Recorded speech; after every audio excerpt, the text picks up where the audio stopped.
Bonjour à tous et à toutes, bienvenue sur Radio Mayo et Campus, ravi de vous retrouver dans le cadre de ces funérailles du président Jovenel Moïse assassiné, je vous le rappelle, dans la nuit du 6 au 7 juillet par un commando de mercenaires constitué de Colombiens et d'Haïtiano-Haïtiens qui ont donc pénétré dans la résidence privée du chef de l'État et qui ont fait feu. Le président a été touché de 12 balles et ce dernier a donc été tué sur le coup, sa femme blessée. 3 jours de deuil pour rendre hommage au président Jovenel Moïse.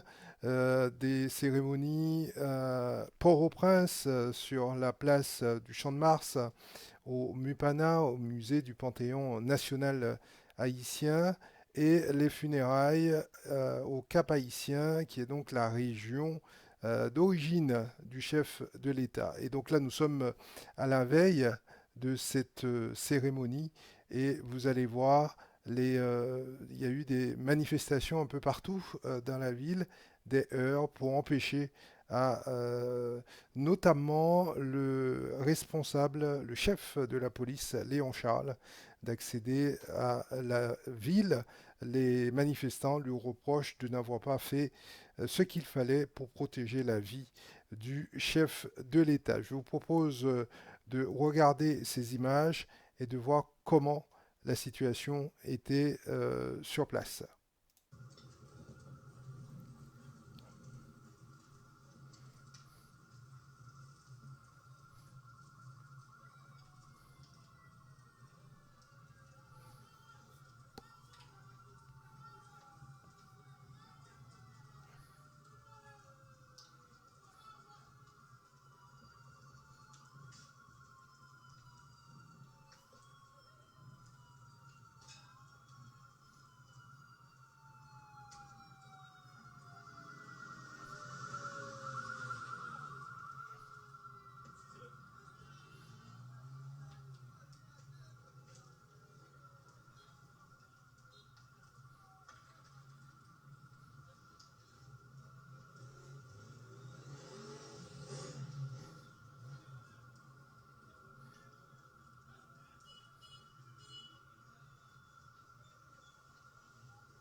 Voilà, des images prises sur un pont, à proximité d'un pont, à la sortie du Cap haïtien.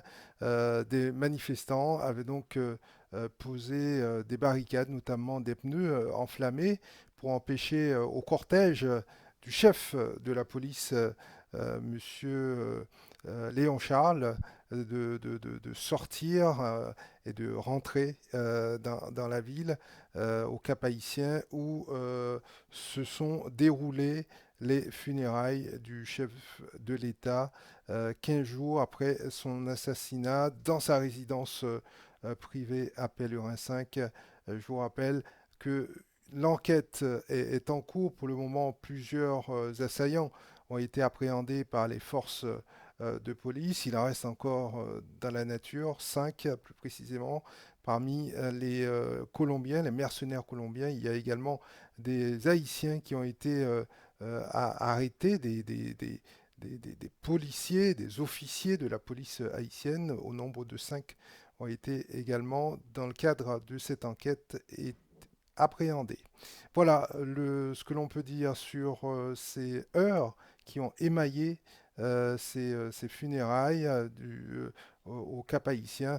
On se retrouve bien évidemment très bientôt pour d'autres images et surtout pour autour des funérailles pour vous montrer l'arrivée du cercueil du chef de l'État et la cérémonie qui s'en est suivie. À très bientôt.